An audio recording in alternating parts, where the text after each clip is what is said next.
everyone, how you doing? Welcome to another xoxo video. I hope you're all well. This is a requested video, so thank you so much for the request. And as you can tell from the title of this video, we are wondering whatever happened to British R&B dancehall fusion girl group, aka the Wicked Triangle, FAYA. But before we get into the video, a very quick disclaimer. As always, this video was purely done for entertainment, informational and commentary purposes. It's not to mock anyone, it's not to disrespect anyone, it's purely various information I found on the interwebs put together into one easy to digest video. So we're going to keep it cute, we're going to keep it polite, we're going to keep it respectful, and let's get into the video. FAYA, also known as For Your Attention, were an R&B dancehall fusion group consisting of 3 members. Kezia Kizzy Bennett, hopefully I pronounced that correctly, from Slough, southeast of England, Jarsine Tenza Foster from Montego Bay, Jamaica, and Chiedza Emma Numburo, hopefully I pronounced that correctly, from Harare, Zimbabwe. In an August 2012 article from the Jamaica Observer, Tenza spoke about moving to the UK from Jamaica. She said, "Moving to the United Kingdom was a big step for me, as my life improved greatly. My mother has 12 children and my father was in prison most of the time, so she had to struggle with us." According to Wikipedia, the group were discovered performing at a youth centre in Slough, southeast of England, which was also confirmed in a February 2004 article on contactmusic.com, where it was mentioned that the ladies used to sing in Slough's youth centres 3 years ago. It was also mentioned that the group had crafted a formidable album on the down low there over the past few years. Well, the group FYA was formed back in, I think, 99, 2000. We were a 3-piece band. In November 2003, the group released their debut single, Boops 03, which was a cover of the Jamaican duo Sly and Robbie's Boops Here to Go. I have one design, that's to dance until you drop. However, the single did not enter the charts. But after the release of the single, FAYA was signed to a 6-album deal with Def Jam UK. Emma confirmed this in her interview on her YouTube channel. She also mentioned that the group was signed to the label at the age of 17, and at a point, there were 9 music labels bidding for the group. Signed at 17 to Def Jam on a 6-album deal, which was a bit like, oh my God. I think for us it was very overwhelming. We weren't ready because at that point we had 9 labels that were bidding for us. Then Def Jam came through and yeah, it was a 6-album deal. It was a lot to deal with at 17, I'm not gonna lie. It was a lot. Then in March 2004, FAYA released what will be their biggest hit to date, Must Be Love, which featured British dancehall singer Smudgy.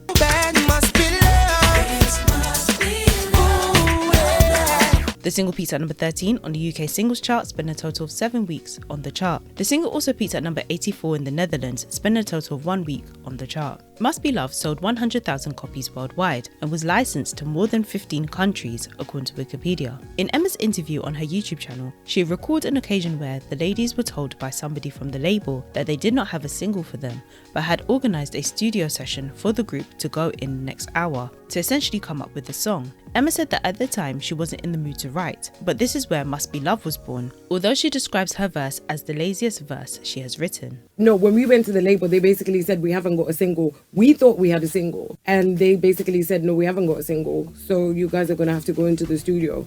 We have basically organized a studio session and you guys have to go in the next hour. And I'm looking at this guy thinking, I really am not in the mood to write. I just don't have anything to say.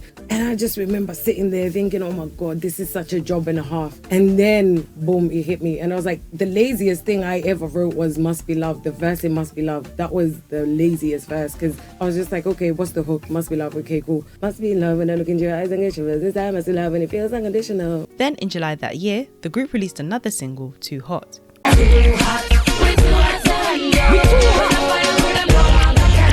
Which peaked at number 49 on the UK singles chart, spending a total of 2 weeks on the chart. Too Hot did not sell as well as their previous single, Must Be Love, and the group was subsequently dropped by Def Jam, and instead released their debut album, For Your Attention, through record label Jam Down in April 2005. The album was also released in Japan by Toshiba EMI and reached gold status according to Wikipedia. In Emma's interview on her YouTube channel, she explained that after leaving Def Jam, the group signed with Universal in Japan, where the album was distributed, after the previous label gave the group back their album. Emma also confirmed that the album reached gold status in Japan, where the group also toured, as well as the UK. When we left Def Jam, we went over to Universal Japan where the album was distributed via Universal, because when the relationship sort of like ended with Def Jam, because it was a 6-album deal, it was more or less, okay, what do we do with the album? Do we give it back to you guys, or do we just shelf it? And the natural thing was to obviously give us back the album. After giving us back the album, like I said, it went to Universal. The album went gold in Japan. We toured Japan after,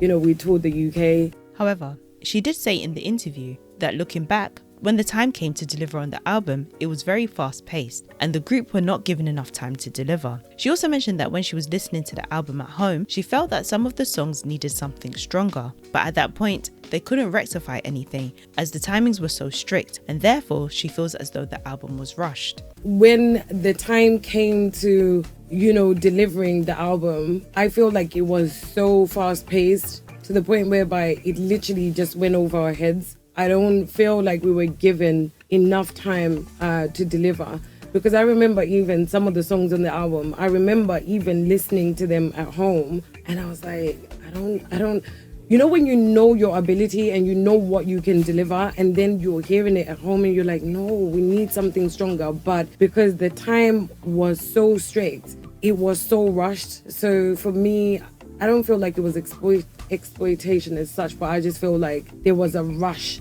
because when we came out, there was so much expectation. It was like, oh my God, we were here, there, everywhere. Like, I mean, I never used to sleep. Like every day we were doing something. We were on interviews, we were shooting videos, we were traveling somewhere. So yeah, I just feel like it happened really, really quickly.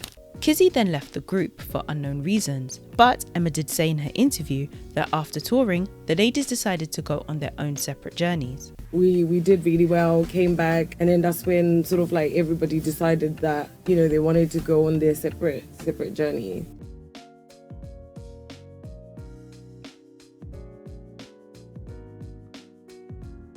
Emma and Tenza continue to perform together under the name FAYA, spelt FAYA, and in 2007, the duo released what would be their first single, She's on Fire, which featured Jamaican dancehall group Voicemail.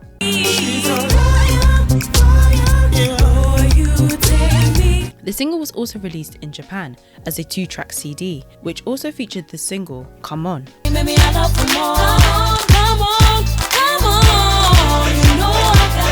The duo then released the album Feel the Heat in 2007, which was released by Champagne International Records in the same year. The album was also released in Japan.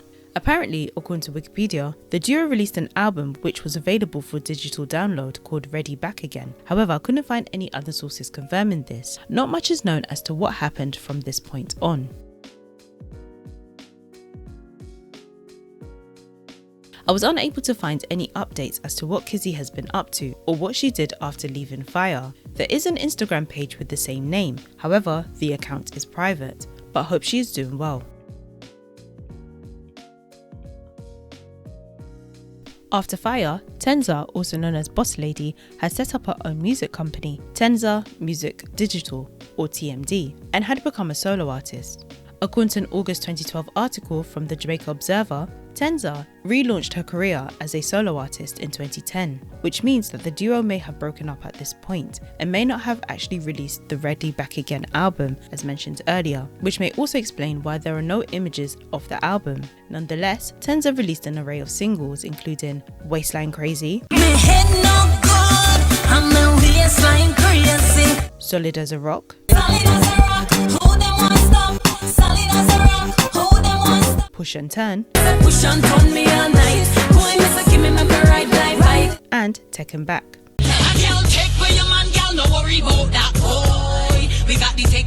Also, according to the Jamaica Observer, Tenza did promotional runs in various countries including Germany, Romania, Senegal and Gambia, where she also donated £2,500 worth of school items to the Women's Federation School in Gambia and held a working day, refurbishing the blackboard in the classrooms in 2013. In 2014, Tenza performed in Glasgow and Edinburgh. Come and make your kids all a trap. Hey, the war is on. So tell them to come, tell them to come. According to her bio on SoundCloud, Tenza won Best Female Artist at the 2015 Dancehall Industry Awards. In the same year, she released a mixtape titled Jar Mission. Tenza was active on Instagram until February 2016 and was active on Twitter or X until December 2018. Tenza was also active on Facebook up until October 2023. However, I did find her on TikTok and it appears that she is now a special educational needs teacher and a primary school teacher. In July 2022, she released her children's book titled Jamalakai, All About Me, Building Social Skills, which is inspired by her son, Jamalakai. This story is about a little boy named Jamalakai. He uses descriptive language to introduce and describe himself and his family throughout the book. This story is easy to read and was written specifically to help children develop positive social skills through speaking and active listening. According to issuewire.com, Jarsine wrote the book while she was undergoing major pregnancy-related complications. Jarsine was active on TikTok until December 2023, but hopes she is doing well.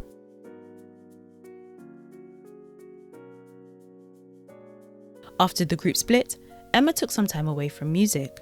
In her interview, she explained that as the group achieved so much at such a young age, and for that to end, it broke her heart. So she took the time to focus on other things, including working for British Airways. I took time out because I always say this to people. I don't think people realize that, when you've been so far and you achieve so much at a young age, it sort of like broke my heart. So for me, I went through like a heartbreak, I would say, with music. So I had to take myself away from it and focus on other things so that I could really rebuild myself back up. I mean, I've tried the work route. I've worked, in jobs that I dreamt of working. I literally worked for BA. I flew around the world. I've always wanted to travel. I did that.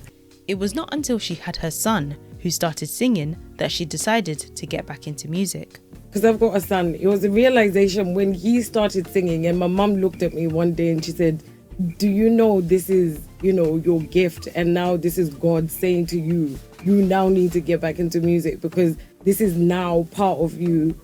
He wasn't even there when I was doing music, but for him to come and he was singing my songs like from before because my mum used to play it to him, and then all of a sudden it was just like, maybe I should. According to Emma's Instagram bio, she is a musician, singer-songwriter and creative. According to her bio on Twitter or X, she is a singer-songwriter, spiritual coach and boss.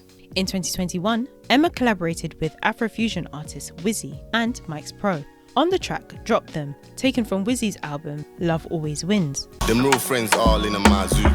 Fake friends and family, we gotta drop them one by one. In 2023, Emma released 2 singles, Every Woman Every woman. and Before the Summer. Money every make before the summer. Everything in check before the summer. Before the summer. I can't wait to go on stage. Right now, like I said, I am kind of in a space whereby I need to get the EP right. Once I have 3 singles out and they're coming back to back, trust me, they're coming fast like hot buns out of the oven, one after the other. Emma was active on Twitter or X until July 2021. She does have an Instagram and TikTok account. However, they are both currently private, but hope she's doing well. It is quite shocking that FYA were dropped by Def Jam UK after releasing just 2 singles under the label and before the release of their debut album, especially at a time where dancehall or dancehall fusion was the trending genre during this period, particularly here in the UK. What's also puzzling is that the following was stated in an article from contactmusic.com in February 2004, as other British labels will now throw large amounts of money at anything that moves in Jamaican dancehall, which FYA fitted the bill. They also had a unique and catchy sound, a great image, and had even collaborated with the likes of dancehall legend Bounty Killer for their debut album. So the group did have the potential to become successful. Nonetheless, we hope all the ladies continue to do well. And that brings us to the end of the video. I hope you've all enjoyed. Don't forget to like the video, share the video, subscribe, comment down below. Let me know your thoughts. Thank you once again for the request, and I will see you all in my next video. Over and out.